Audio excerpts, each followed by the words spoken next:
All right, folks, I want to welcome our guest back to the show. It is my friend and yours from the UK, Deborah Hatswell. Welcome back to the show, Deb. Oh, thank you for asking me on again, Brian. It's been absolutely wonderful.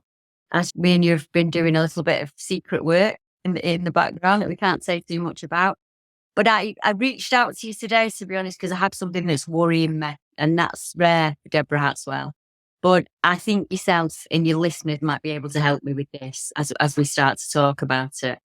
Let's get right into it. Let's talk about that. You reached out to me and said there was something burning in your mind that you wanted to talk about. So let's jump right into it. I know you've got a couple of cases that you've been working, and let's start there and talk a little bit about that and see where it goes from there. Yeah. I've noticed since about 2017, and I'm sure it is the same in the US, Canada and Russia, that cryptid reports are on a dramatic increase.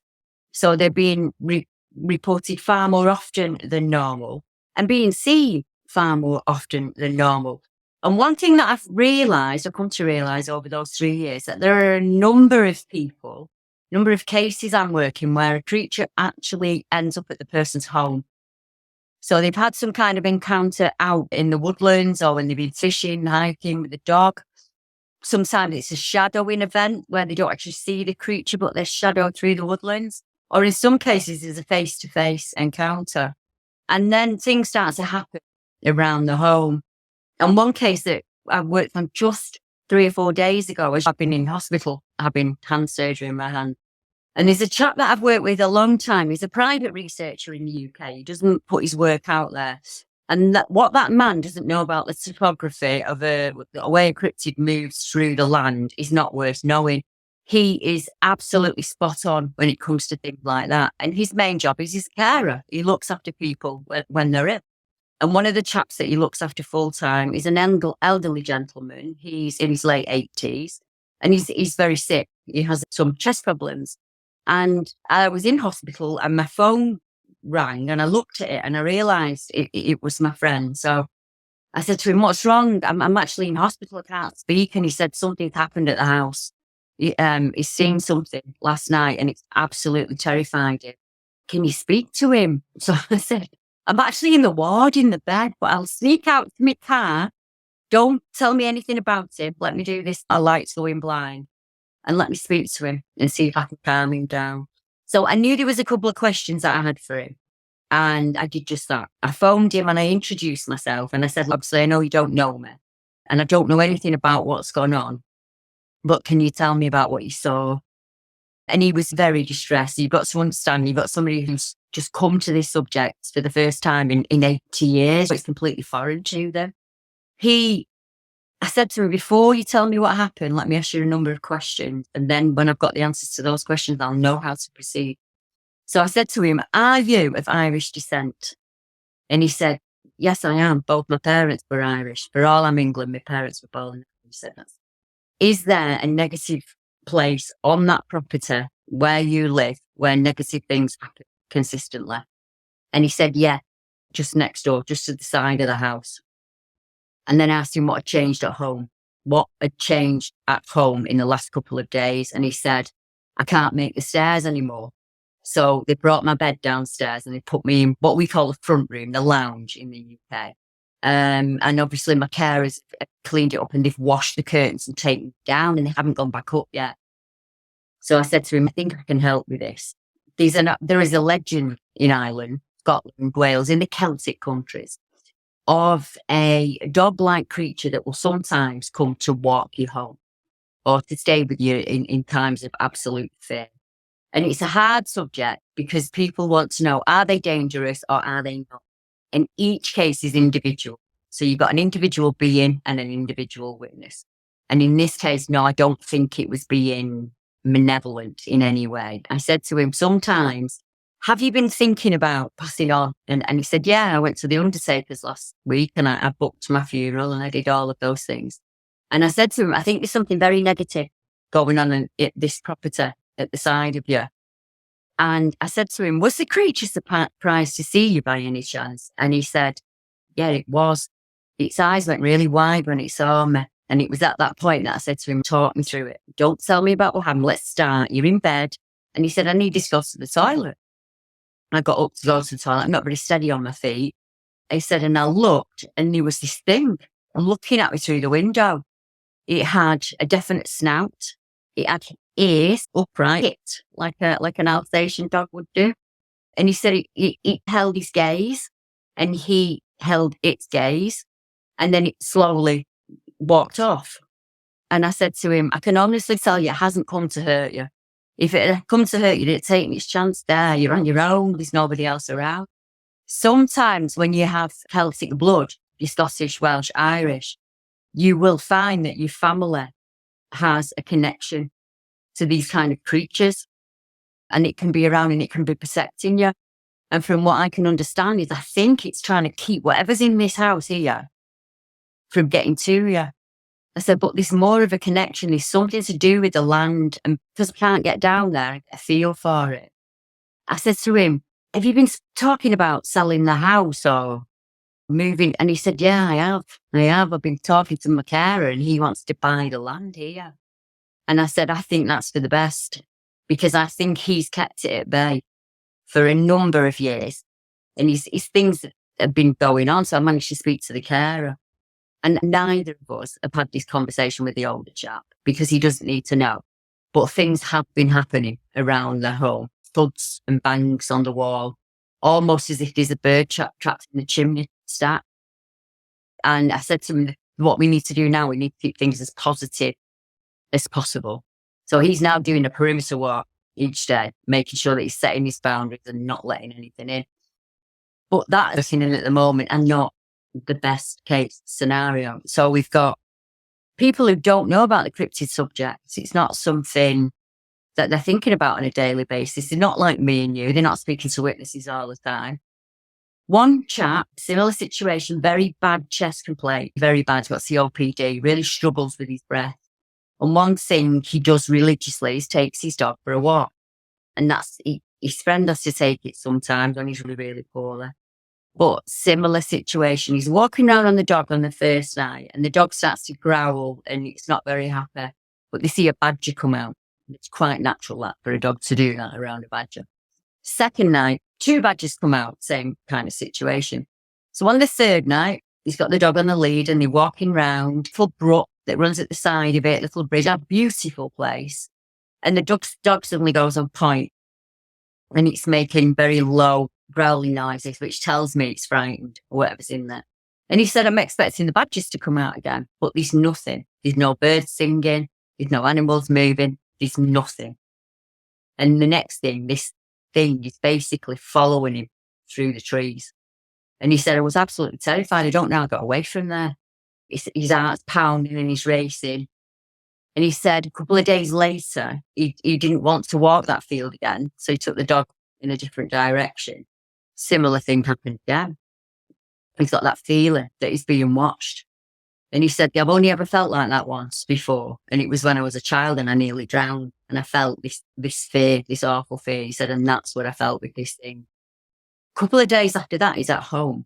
And he notices that there's almost like a bedded down area at the end of the garden where something's been laying on the grass, which completely worried him. And I said to him, have you told me everything? Is there anything else that you... And he said, oh, you're not going to believe me when I tell you this one. And I said, no, I will. Just tell me it. And he said, it popped its head around. I've seen it. It was like an Alsatian, but it was stood upright. Had a long snouted nose, ear on top of head, yellow eyed, the whole 9 yards. And it's appearing now around the house. Similar thing. He's got a Celtic background. But this, I don't think this is as a protector this time. I think it's very interesting in him because I don't know if you'll agree, but I think that sometimes they will find people at the weakest point in their lives and suddenly attach. If that's why I think that is this kind of situation. Yeah. Have you ever come across a case like that when you've been interviewing people? It's interesting that you say that because not really. I've only had literally, I think 3 or 4 people on the show period that have had some sort of what would be considered the quote unquote Dogman experience or Dogman encounter. With Sasquatch though, it's been recently, I've had a couple of interviews. Robin comes to mind in a show from last week. And there was Carrie from Tennessee that I interviewed last year. And I met Carrie up in the Smoky Mountain Bigfoot conference, and she was really distraught about what was going on around her property. These things being Sasquatch, were terrorizing her house, basically. They were coming up, smacking on the house. She was having all kinds of issues to the point where vocalizations, she looked outside. Eventually, it culminated in seeing one of these things back behind her house. And to the point it wasn't the only reason that they left, but her and her husband ended up selling their property and moving to Indiana. And Carrie reached out to me about a month and a half ago or so, and she's having the same issues in her new home, their dream home, with this property that they bought. And she's having very similar things going on. She hasn't seen one of these creatures yet there, but very similar things to being on the roof and sitting outside of her bedroom window, and she hears scratching on this it's like a 1900s, 1800s farmhouse. And I had this conversation with Carrie, and I said, look, you haven't seen what it was. Obviously, you said you saw a Sasquatch in Tennessee, but you haven't seen what this is. And although it's very similar in what's going on as far as the activity, do you think it's possibly something that's more, and I hate to use this word, but malevolent? Maybe it is something that's more paranormal. Maybe it's even something that's demonic, because that's come up for me in my situation. I've been on other shows as a guest before, and one of the people asked me about my experience when I was 12. I was living in a house that was haunted. I was living in a house that I believed there was demonic activity, and they asked me, do you think it's maybe something that followed you into the woods out of your house versus being a flesh and blood creature like a Sasquatch that might have been what you ran into? And I don't know, right? That was a really long-winded answer to a short one. But I really haven't had that outside of maybe Carrie's experience, because it seems like these things are following her. And Robin, who I just had on the show, I posted that episode as we talk now, I think it was this past Friday. She had a situation where she was involved with Sasquatch and having encounters from a very young age. And she moved from one state to another, very similar to what Carrie had. And Robin says part of the clan, I think it was maybe 3 to 6 of the huge clan of Sasquatch that she had on her property, followed her to her new location. Now, she has a very different experience with them. It's not a bad experience. She has had some where they got a little bit aggressive and things like that, but it's not a scary situation for her. She actually was glad that they followed her, because she had this connection that she claimed to be very, almost like siblings in a way, if that's the right way to put it. But as far as these situations with Dogman, I want to ask you, before we go into any other cases or whatever, let's take those two that you just talked about. Mm-hmm. You may have answered this on the show before, but for me, I've said it about Dogman. It's very hard for me to check a box on Dogman, whether it is a spiritual thing, whether it's an interdimensional, whether it's flesh and blood. And you even mentioned that this thing could be possibly protecting Frank in the first story, right? So what have you come to understand about that in the cases that you've worked, in the majority of the time that you have people on that have had those kind of experiences? Is it a flesh and blood thing for most people? Is it something that you believe comes from another dimension? What are your ideas on, or what have you come to understand about Dogman just in general? I work on patterns. So I always look for a pattern, don't I? Anything that I can say to that case is the same. And what I've noticed is a different description. So when we're talking about something normally dimensional, we're talking like a typical werewolf-looking creature. Ears on top of head, snout, but paws and dog legs and a tail. But then there's also another kind where what they're describing is what I would call a wolf-headed man. So you've got a human body, completely hair covered, but snout, ears, hands and feet. And then we have the weaponized, what people would call the big, muscular, Minotaur-looking weaponized ones that are genuinely seen around burial sites and military of defense land. So I think there's a number of things going on. I think there are different kinds of them. And Bigfoot, we use that name as an umbrella to cover everything. But I also think there are some entities or beings out there that will show in a way that would entice you, get you interested. So if you've been thinking about cryptids and putting thoughts out there are bad energies, whether we want to call it paranormal, supernatural, that will attach to that, because you're like a beacon that's out there in this very dark world, and they immediately want your energy. In the same sense of like Robin, where she's being followed, That's a joyful energy. It's something that she likes to do, and they probably get the same thing back from that. But then you've got these energy feeders. And I am convinced that with some people, it starts very early on as children in their bedrooms, and they will talk about seeing things in the bedroom. And as they get older, they will have more and more scary experiences. And then I'll talk to some witnesses, Brian, and I'll say, can you remember anything from a kid? Oh yeah, when I was a little girl, there would be a wolf in my bedroom, and Dad would have to come in and put an imaginary lead in it and walk it out. And I think, have they always been? As it attached to you at birth kind of thing? Is it in your bloodline? There's a lot of talk on into that at the moment. I wish I could say categorically they are this, but Sasquatch, Bigfoot, Wildman, skinwalkers, the whole 9 yards, I'm not sure. You're dealing with a witness that's giving you a description, and they might have a very limited scope of experience on that. Or then you might get somebody who knows everything about cryptid and see it and say, oh, it was definitely this and this. I wouldn't want to see one. I'm going to be completely honest with you. Anything that's 8 feet tall, that's got teeth like a dog and can keep up with a car at 70 miles an hour is not something I want to be messing with. But unfortunately, that's my job, and that's what I have to do. I have to go in the woodlands and look for these creatures, or go onto people's property and make them stay away. And in the early days, that was really hard to do, until I realised that they are like bullies. The second you stand up to them and you say, no more, that's the line is drawn in the sand, they will back right off and they'll go and look for another victim. So it's one of the things that I do, as well as investigating. I try and get the witness to investigate the case themselves, because with that comes some confidence. I would love to speak to Kerry, because I think maybe something's attached at some point to Kerry, and that's why it's followed us to a different address. It's not the land and it's not the house, it's you as a person. So I lived in a series of haunted houses, and then I worked out in my 40s it was probably me that was the common denominator. I think your listeners will understand that. I think it's going to be the same for some of them as well. Yeah, it's very difficult, I think, for a lot of the listeners of this show. They tend to be more of the flesh and blood Bigfoot people for the most part. Now, a lot of people have reached out and they were very interested in Robin's story. Some people thought it was complete hogwash and baloney, that she's had all these experiences and she doesn't have anything to show for it as far as proof is concerned, because she sent me some pictures and they were not the best pictures in the world of what she claimed to be seeing. So a lot of people just correlate that with she's probably making this up. And I get that experience. I get that response from people, but it's very difficult, I think, for a lot of people, and including me, who hasn't really dealt with a lot of that, to wrap my brain around the fact that it's more about the person and that these things are possibly following these people. And that makes me, at least my personal opinion, lean towards that it may be something more spiritual. That's a question that came up recently that you could talk about as well.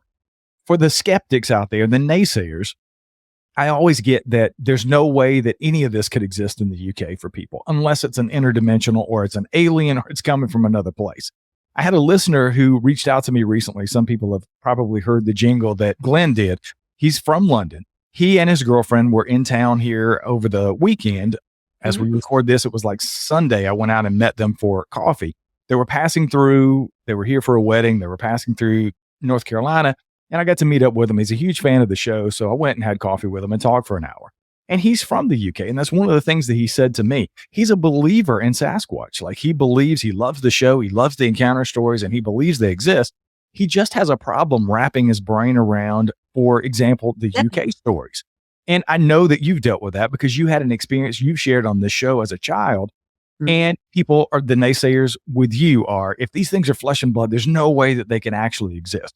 But they do exist for everybody that you deal with. So how do you handle that when people come at you, or even sometimes the witnesses say to you, I don't know how this is possible because I don't know where they would come from and go to? How do you deal with that as an investigator, and how do you answer that question for people? I think for me, I've had 45 years of experience. And for the first 35 years, I believe that Sasquatch is a living, breathing, flesh and blood creature. He's corporeal. I believe that they mate, that they have places where they go to that we're not accessible to, because I've seen the physical evidence of it. And it was only probably 15 years ago when I started to realize that not everything fitted into that box of this flesh and blood creature. Some people were experiencing things that they couldn't explain. And that's where the interest lies for me. So people talk about cloaking. It might not be this metaphysical dimensional being. It might be that there's something about that hair that works as a natural camouflage. So that it reflects whatever's around it, it mirrors it backwards.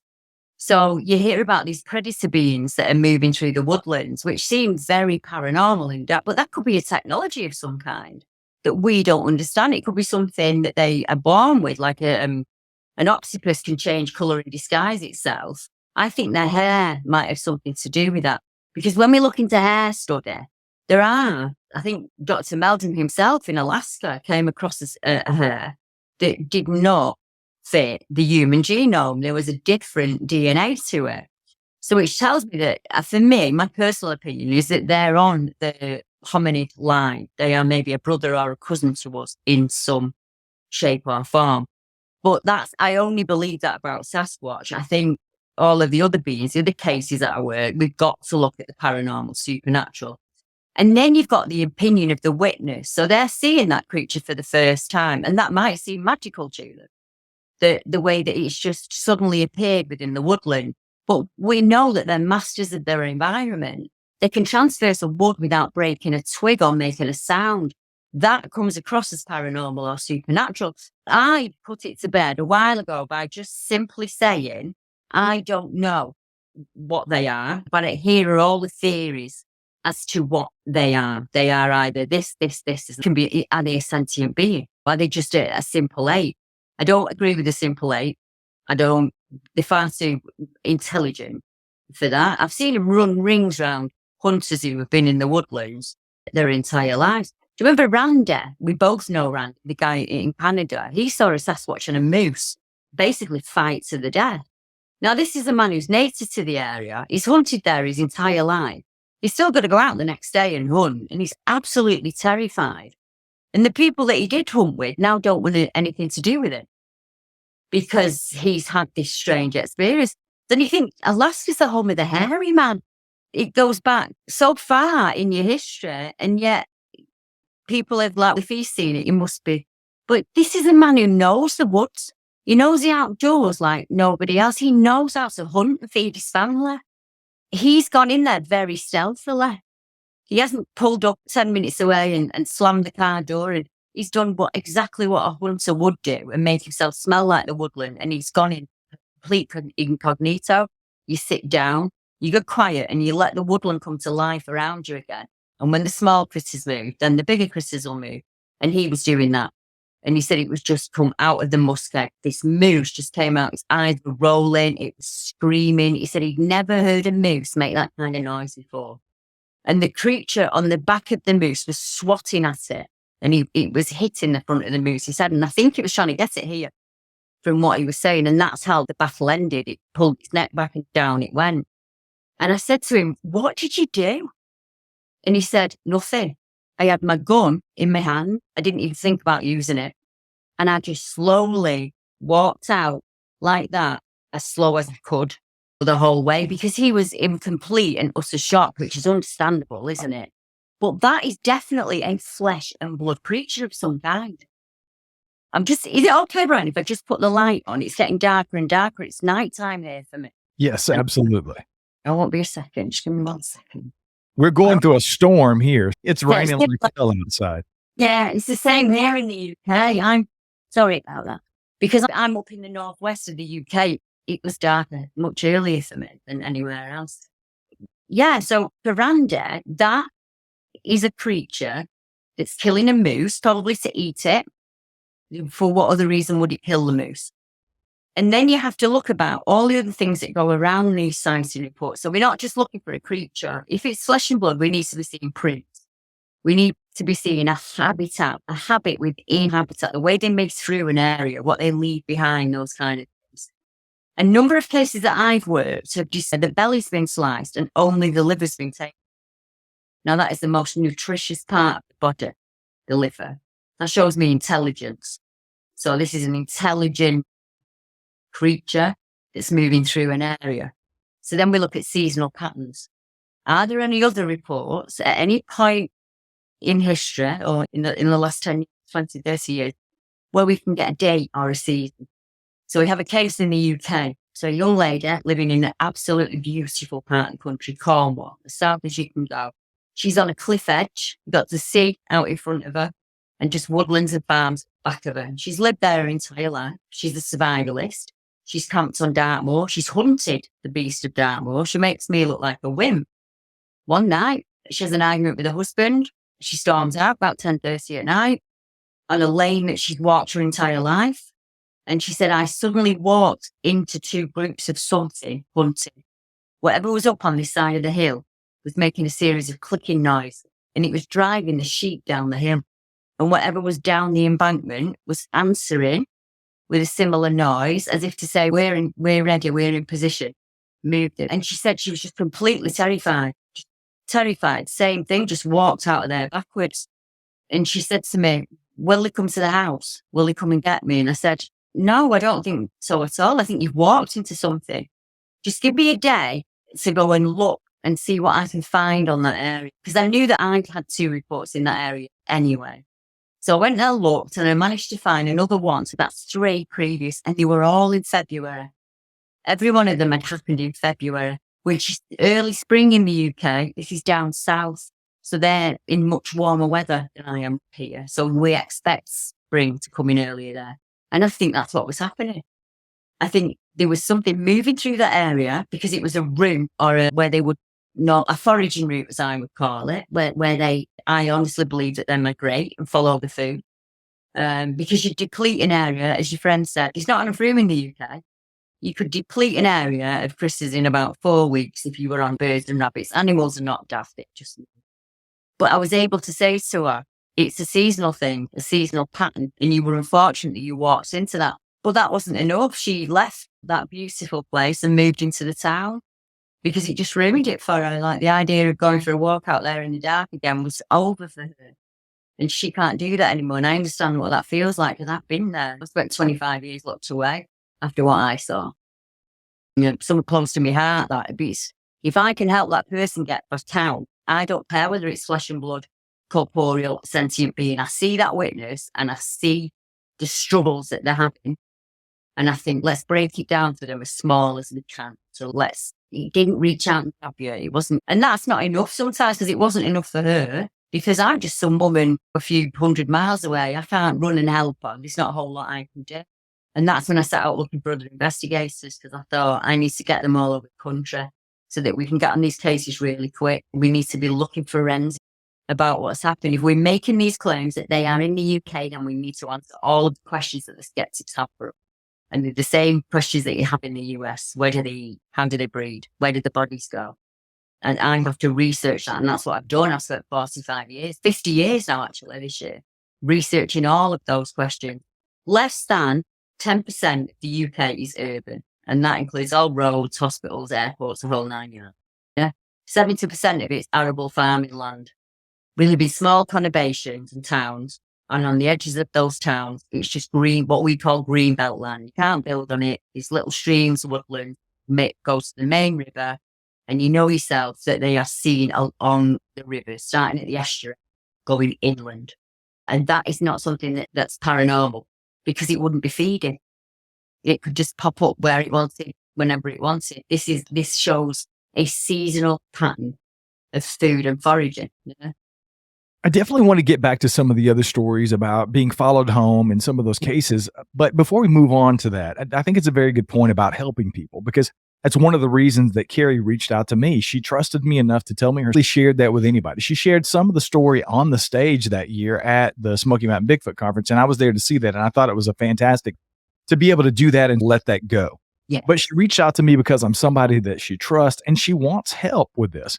And I did the things that I can tell her. If it's a flesh and blood creature, if it is a Bigfoot, I told her some of the things that I have learned in my experience to tell people that work. Lights, loud noises, and even setting up, as crazy as it sounds, setting up like these air horn things that you can activate with a string and just things like that when things are going on. So if it is a flesh and blood creature, whether it's a bear or whether it's a Bigfoot, these things tend to work, at least in my experience, from things that I've heard in the past with people having them on their property and whatnot. Let's talk a little bit about how you approach that when somebody reaches out to you for help. How do you first have to, as an investigator for you, do you have to figure out, is this a flesh and blood thing? Is it a possible spiritual thing?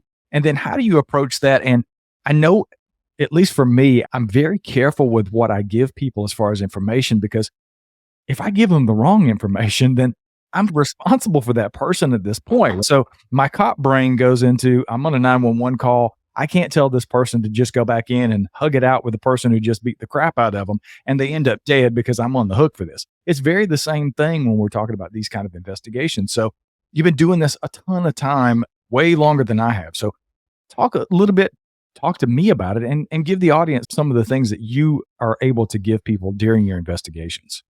The first thing I say to people, honestly, is I don't have the answers for you. I'm not going to be able to come in and cure this in 15 minutes. Last summer, we had a gentleman who's a wild camper, a survivalist, really. And he's out in Wales and he's camping one evening and he's got a little fire going. And he suddenly hears something in his head telling him not to put the fire out. But he does. And I'm shortening this down to as much as I can. And what happened was, basically, he said he saw a number of Bigfoot creatures, about 4 or 5 Bigfoot creatures, and they were saving him from another creature that had come in that wanted him, that wanted to hurt him. And during that, one of the Bigfoot was killed, and the other Bigfoots dragged the creature off. I have to say to this man that I don't have the answers for you. I don't know. But what I'm going to do is, if we do this in your way, I always give them the control. So I said to them, what do you want me to do? What do you want me to do? And he just wanted to get it off his chest. He wanted to speak about it. Then that was last year. So now we've just been in contact again because he's ready to be interviewed. He said, I've seen all those comments that people put on your YouTube there saying things about you and things like that. And I said, oh, don't worry about that. Don't worry about comments. It only matters to me what you think of me. If you took the time to trust me, I'll do whatever I can. But there are other cases where I can get them in touch with somebody else, like an investigator. So one of the cases I speak about today is Paula. She's in Staffordshire, and she saw something about 3:30 in the morning. And I'll go into the description in a moment. But I was able to put her in touch with an investigator who's only about 7 miles away from her. So they are now in constant contact because I can't personally see to every single witness that I get. But what I do is I try and get them in touch with somebody who's happy to go back into the area with them. And they're just there if they need to call them.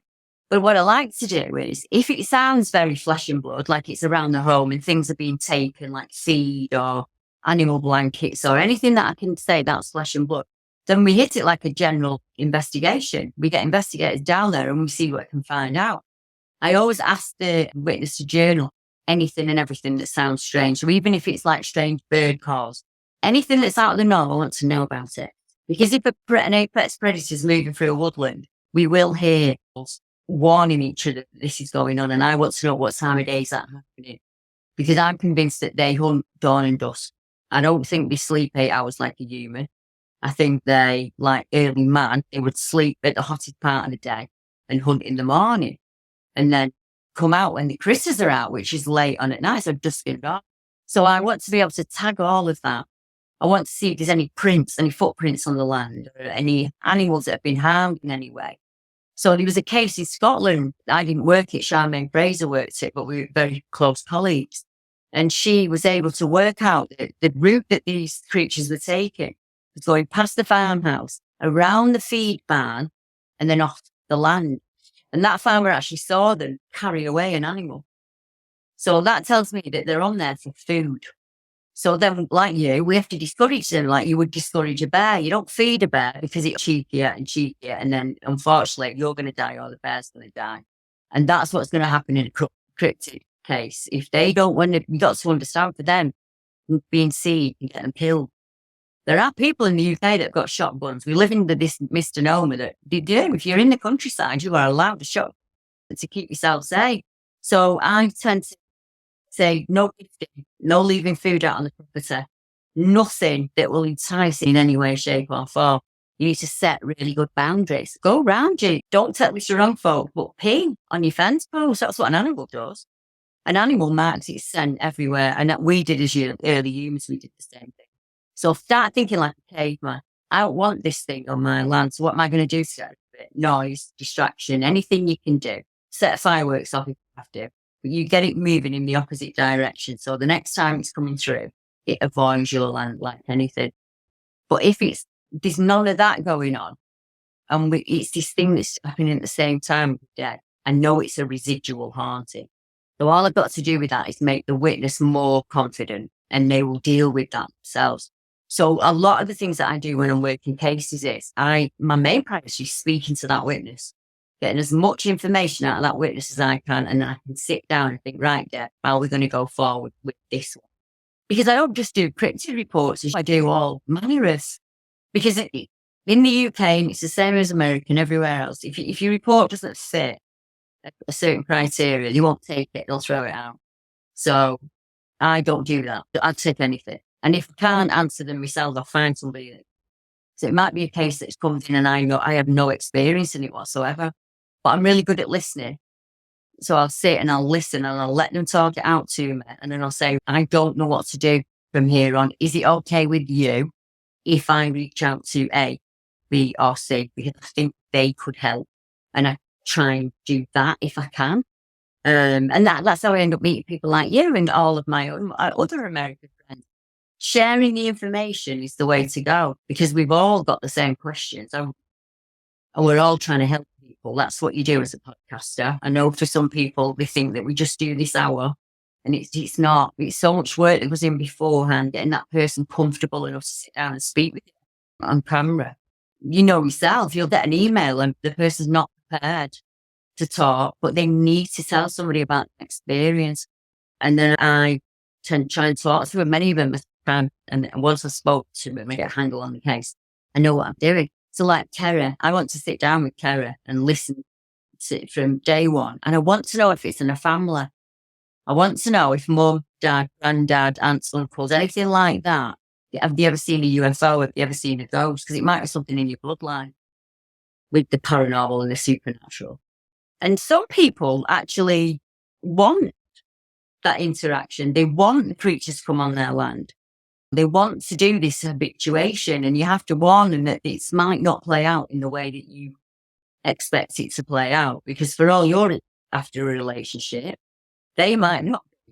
And you just become a hindrance and an obstacle, and they'll do everything they can to move you off that land. That's definitely true. So let's get back to the original thing we were talking about, and these things following people home. Have you had other cases? I think you did mention other cases where you thought it was not necessarily trying to protect people from something, but it may have nefarious motivations. So can you talk about a couple of other cases that you've been working on and what your theories about what they are and how that's playing out for these folks?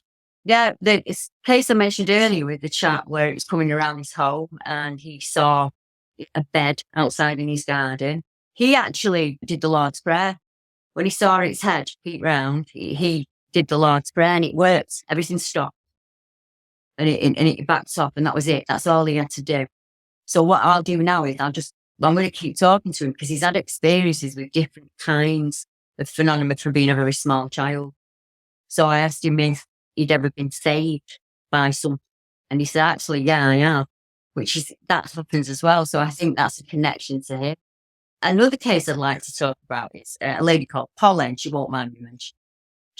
In the UK, and I'm sure it's the same for you, that sometimes when you come out of hospital, you're not well enough to go home. So you go to like a convalescent home kind of. And last year in the UK, it was our worst drought since 1976. It was really hot. None of us could sleep. We're not used to that kind of heat here. And taking the dogs out was a real problem because they were losing the skin on their feet. So a lot of them, us included, were walking the dogs at 2 a.m., 3 a.m. in the morning when it was cooler. This lady's relative was in a care home, and she got to drive out to the countryside to visit her. And she said, they're not the nicest of places in the morning, Deb, so I tend to go and visit her at night, which I understood. And she's done the visit. She's took the dog for a walk in the woodland, put the dog in the car, all the windows are up. And she's driving down what we call a little A road, so like a country lane. that you have in America. There's nothing on either side, you just drive. And the river wharf comes in, and there's a tiny little bridge that goes over the river. And sometimes in the UK, when they're doing work, they'll put some traffic lights there, just a temporary set of traffic lights. Now, even when there's no other car on the road and there's not going to be for an hour, for some reason, we still sit there and we wait for this green light. So she sat in the car and she's doing just that. And she said to me, for 4 or 5 nights before, she'd felt really uneasy as she'd approached this area. She didn't know why. She said it wasn't anything I saw. I just felt a bit uneasy and I wanted to get through the area as quick as I could. And she said, and this night was no different. So she pulls up at the traffic lights and she sees what at first she thinks is a huge shire horse. So like you would probably call it a huge beast of it there. And she said, I'm thinking it stood behind this tree because I can only see the back side of it. So she pulls the car back so she can get her headlights on it. She thinks it's a very expensive horse. So like me, she's used to horses. My first thought was that's going to get hit by a car. I need to get it on a lead and then I'll phone 999 and say, look, and I think that was her intention.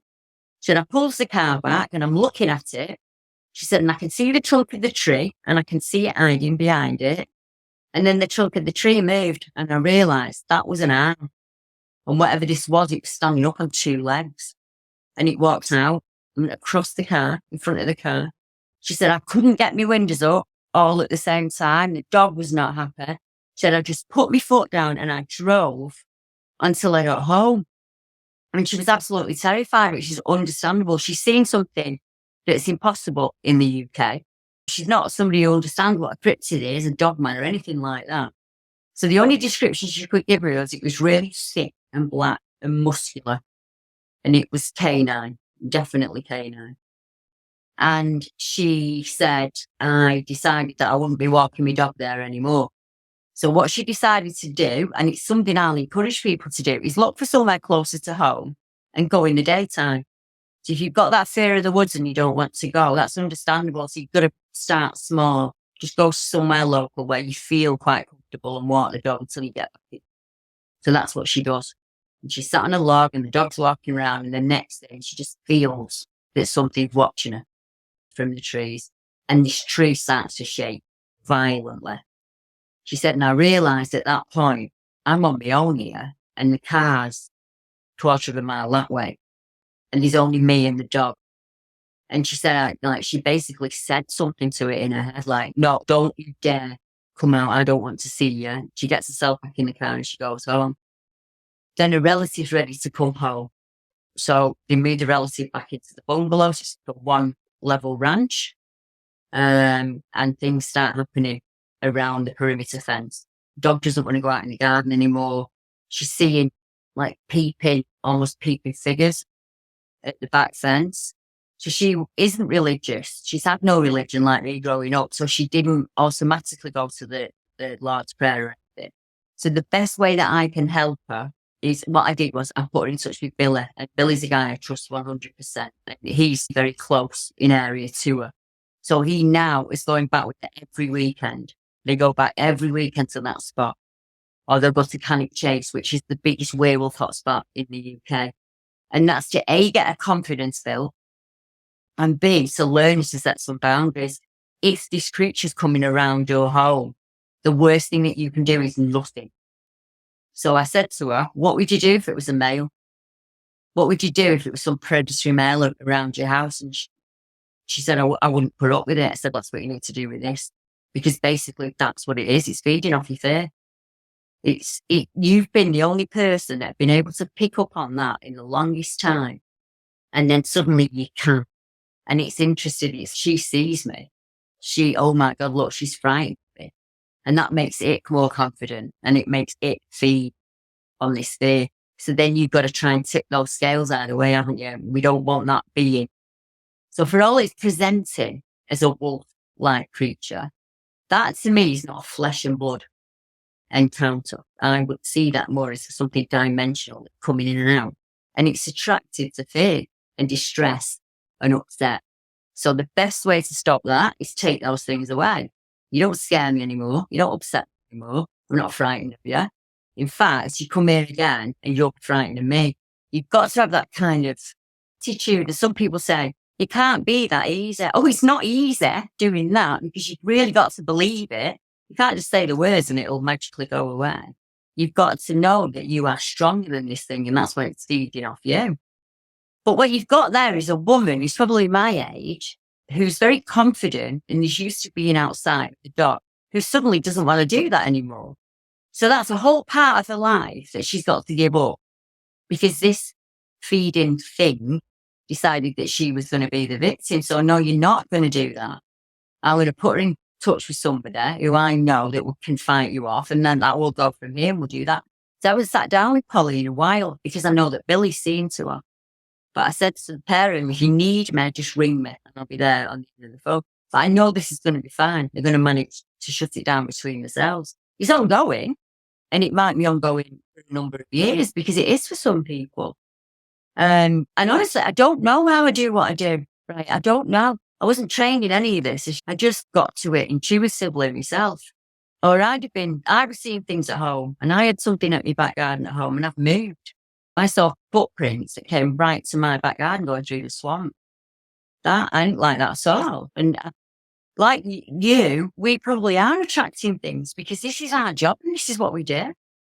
When I meet people in the field that have had these creatures around them and I hold their hand and I touch them and I walk around with them and I go to their homes and I have a cup of tea there. So quite often I make sure I ground myself before I go back home so I'm not bringing anything home with me. Because I've got children and a husband and grandchildren, I don't want this to affect them in any way, shape or form. But I can't leave those people out there on their own either because I used to be that person. I thought there was something wrong with me in here. I really did. If you'd spoken to me 5 years ago, I'd have been like this. I had no confidence whatsoever. I couldn't do a phone call. I couldn't do any of those things because I was so beat down by this fear. And the minute I worked out that, hang on a minute, I'm not afraid of anything else in my life. There's nothing on this earth that frightens me in any way, shape or form. Why am I frightened of this? Because it's the unknown and I don't know what to do with it. But I did know that if it's on my coattails, I need to drop my coat. I'm just not going to be frightened of you anymore. And I made myself go into that garden every night in the pitch black, even if it was for 20 seconds. And I would stand there defiant. I'm not going in because of you. And that got longer and longer until now I can be out there, matter to him, not frightened anymore. But I understand the journey and that's what's important. So I can say to people, I was where you were 10 years ago and look at me now, look at the difference. There is life after having, and you can't even say a cryptid experience, an absolutely horrifying, life-changing experience. You do find a way forward from it. It is definitely a journey. And you've touched on a couple of things that I was taking notes as you were talking. And one of the things that I wrote down, this has been happening to me so much lately. I'll have a very compelling story on, somebody will come on and share their experience, their encounters, and they'll mention photographs or they'll mention videos or they'll mention evidence that they have. And it's almost without fail. This happened with Robin's case. She's had interactions with Sasquatch, according to her, for decades. And she sends me 20 blurry pictures of what looks like trees and leaves. Is that something that you deal with as an investigator? I'm sure you do, just like I do. I get emails right before we hopped on, actually. I got an email from a lady that I just interviewed, about a week ago. Her show hasn't aired yet. And she sends me this picture of what looks like one of these cloaked predator type deals that you were talking about earlier. And she thinks it has something to do with vibrations and possibly infrasound. But I looked at the picture and I zoomed in on it and I'm like, that's really compelling. There's something there. There is a there, but I don't know what that is. How do you deal with that as an investigator? Because I know it's difficult for me. When I see photographs like that after I have a conversation that's very compelling and the person is, I don't like to use the word believable, but extremely competent. They're clearly mentally aware of what's going on. And then they send you these photographs or these videos or whatever the case may be. How do you deal with that as an investigator? Do you have an explanation for why that is, that these photographs, it's the quote unquote blur blob squatch, right? It seems like everybody who has a really wild experience with these things and then captures some sort of evidence of that experience, it tends to turn out that way. Is that the same thing for you in your investigations? And how do you deal with that? And what kind of questions do you ask? Because I've started asking some very pointed questions of people like, if you have an habituation situation where you're dealing with Sasquatch for 30 years and you're taking pictures, why are all the pictures crappy? Why isn't there at least one picture that somebody could say, wow, that looks like the creature that you described in your encounter? Is that something that you deal with? And if so, how are you dealing with it as an investigator? Number one, a lot of people say to me, what do you think of this? If it's not their image and it's not their thing, but I say I don't critique other people's work. It's not, I wasn't stood next to him, so I don't know. But Robin, me and Robin will have a conversation, and I can understand Robin straight away. She's correct. Some of these beings use the earth magnetic to move around or to thing. One of the easiest things to ask them for is a comparison shot. So if somebody's saying that they're 6 feet away from them, there is something in that. There's something shadowy and dark within that woodland. I can accept that if they take another photograph 5 minutes later and there's nothing dark there. But if it's just the one picture where it's like there's a dogman in this image, maybe I'm not supposed to see it. Maybe Robin's supposed to see it because we all have our different abilities. But if it's being declared as flesh and blood creature, that is no different to taking a photograph of a deer. I want to see the field with no deer in it, and I want to see the field with a deer in it. So that's tends to how I say it. I say, do you have any other comparison shots before or after? If it's a still shot from a video, which it very normally is, we cannot take that as evidence because video comes in all different forms and it pixels. So I would say to people, go back, stand in the same spot and do that video again. And if that stump, Sasquatch, whatever you're calling it, isn't there, then that's an anomaly. We can look at that as an anomaly and say, hang on a minute, there must have been something there because we cannot, that's the tree's been blacked out, we can't see it. One of the things that absolutely drives me mad is Facebook groups and the sharing of found in no backstory. It should have a backstory. Because if you're telling me that you've sat in a field and you've seen this creature walk from one side of the field to the other, and you managed to get your video out and you videoed it, yeah, I want you to sit in that field again and video that. I want to make sure that it wasn't something that we would just mistake for it. And if they're not prepared to do that, then I don't bother with them because then there's nothing I can do. They've made their mind up before they come to me. And some of the hardest ones are when they draw red rings around. Human brains are hardwired to find a face. It's how we communicate before speech, before paralinguistics or any of that. You can tell if your partner's annoyed with you by a simple look. You think, oh, what have I done now? Because that's how human beings work. Don't draw a ring round because I'm saying again, I want a comparison shot. Go back at the same time, stand in the same spot and take that photograph again. And if there isn't anything there, then we know. On honest, and you know me as a person, I would not, 99% of the work that I get sent is not worth me. It's weather damage, it's natural foraging, it's animals moving through a place. Charmaine Fraser managed to get, at the Scottish Habituation Site, managed to get a photograph of something between the wire of a tree. And when I say so, I can't share it, it's not my photograph, but I can ask her if I can share it with you. It looked like the thing that I saw that day. It was very caveman. It had very muscular jaw, very muscular mandibles. Looked like it could just chew through a bone. So Charmaine is a 100% legit investigator. She went right back to the tree and said, "You took a photograph for me." You couldn't even see her in the wiring. It was too tall, and she's not a short. I'm only short. I'm only 5'2". Charmaine's quite tall. And we're talking about a woman who's an academic who saw something at the age of 8 and has been told on numerous occasions that was because she's mentally ill. She actually is a health worker. She works with people and has done her entire working life work within the mental illness, right? Because she saw something as a child. And like me, she's been called a liar her entire life. That's the way of doing it. But she's legit. So she can say, yes, here's a photograph with an empty tree. And here's a photograph. And it does seem to be something in it. But even then, we've got to look at what animals in the UK would sit in the coconut tree. Could it be a squirrel? No, it's way too big. Could it be this? Could it be that? And when we've ruled all of those things out, then it's an anomaly. And then we send a team and we say, we think something's going on in this land. But I want to know, out of that land, no creature stays on that bit of woodland 24/7, waiting for a human to come along. It's got to come in and it's got to come out. And I want to know those routes. I want to know those choke points. I want to know if farmers are noticing things missing. Have they had any strange animal kills on the land? What I was talking about before, this slice up the belly. This year, I took a case in Northumberland. Northumberland is just on the border with Scotland. Most people will have heard of Hadrians Wall. You've got Hadrians Wall, you've got Scotland on that side and Northumberland, and it's a beautiful, absolutely beautiful place. Hundreds and hundreds of Bigfoot reports. Hundreds is an exaggeration, but lots and lots and lots of Bigfoot reports.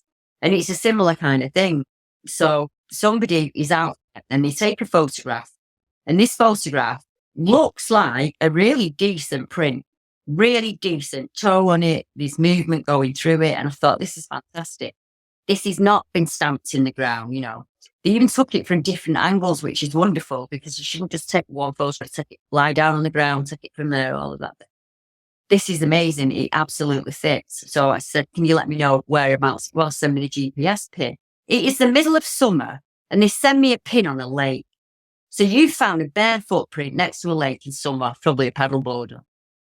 Critical thinking seems to be a lost art. So you've got a balance either way. You've got somebody who's doing it correct and doing everything they can to make it as scientific as they can. And then you've got other people who are just willing, no comparison item in the footprint, nothing. So you're just like, I can't really do anything with that. But it is an area where you get all of this activity happening. So you've got to keep it on the back burner. Common sense tells me that's probably someone enjoying water sports because it's summer. So the hard question is, once again, it's probably boring. Each case is different. You know yourself. If it's worth putting the time in, you put it in. And if you don't think it is. Just this week, I've had a image coming from Ireland. And now loads of people are saying, there's no Bigfoot in Ireland. Absolutely no Bigfoot in Ireland. Cannot. Even I'd told you that up to last year. There's not enough water sources, was my answer. England has about 50 estuaries. I think Ireland is about 5. So it's massively different. What I'd never heard of is the land at the lake. And I know you guys have that, but there's one in Ireland, 365 lakes in one area, believe it or not. And this guy is not taking photographs of the woodland. He's walking in the woodland, comes across this strange structure. So he takes photographs of the structure. He doesn't see anything when he's out there, and he doesn't see anything in the photograph when he goes home. But he shares it with his daughter and says, look at this strange thing I found. And his daughter went, what's that? In the background, it looks like a bear watching you. We don't have bears in the UK. She didn't say the word, but she was like, looks like something watching you. He looked at it and he said, actually, it does. So he sent it across to me. One of the first things I do, you want to check the metadata on that image, because that'll tell me where it's been took, the GPS, time of day, your whole 9 yards, whether it's been tampered with in any way, in a photograph, anything sweet, nothing, none of that. And it's just this almost gingery red head. You got bushes up to about here. So I could throw that and say, it's not stood up. It's not clear enough for me. But that, to me, that's an anomaly, because it's not matching the colour of any natural, it's not a deer. It might be a red setter dog, but I doubt it's got a human shaped head and shoulder. So that one, I will put the work into. So I've asked him to journal everything going forward now. He was happy to tell me where it was, where he lived, everything. He was very open about all of it. And he isn't claiming it's anything. He's saying, my daughter spotted something in this photograph. What do you think it is? So I'll release it. I'm going to release it next week, and everybody will tell me what it is. But he even had comparison shots where there wasn't anything in that spot, because he took a number of photographs. So I photos of his daughter. So that's going to be an interesting case as it plays out. Definitely sounds like it. So we've talked about it a couple of times. Let's tell everybody about your show, YouTube channel. Where can they find you? Where can they listen to your stuff? Let's do all of that stuff so I can link to all that in the show notes and everybody can check out your stuff. I made it really easy for folk. It's just, if you look up my name, Deborah Hatswell, or BBR Investigations, put YouTube, you'll find me. Podcast, you'll find me. I've just put everything in my name, but I'm going to send Brian a link, my link tree. It's got all of them in there. So I podcast. If you like listening to the reports themselves in my annoying voice, then it's a podcast show. If you want interviews or anything like that, then you want to go over to YouTube. But we also do a website, because there's a lot of articles coming, footprints, photographs, things like that. And that's my platform for sharing them. Or if you just like Facebook, and if you're in the UK and you want to get involved in this investigation in the UK and everyone's telling you there's no way you can do it, find me, because I've got a Facebook group that's been going 10 years and there are investigators in there. They're happy to help you out, to let you know how to do it. And they're a good bunch of people to bounce ideas off. So if you're out there and you're looking for me and you can't find me, just hit Brian up and he'll send me an email and he'll find me. I definitely will, and I will put the link tree in the show notes so you guys can click right there and go over and check out all of Deb's stuff. As always, Deborah, it is a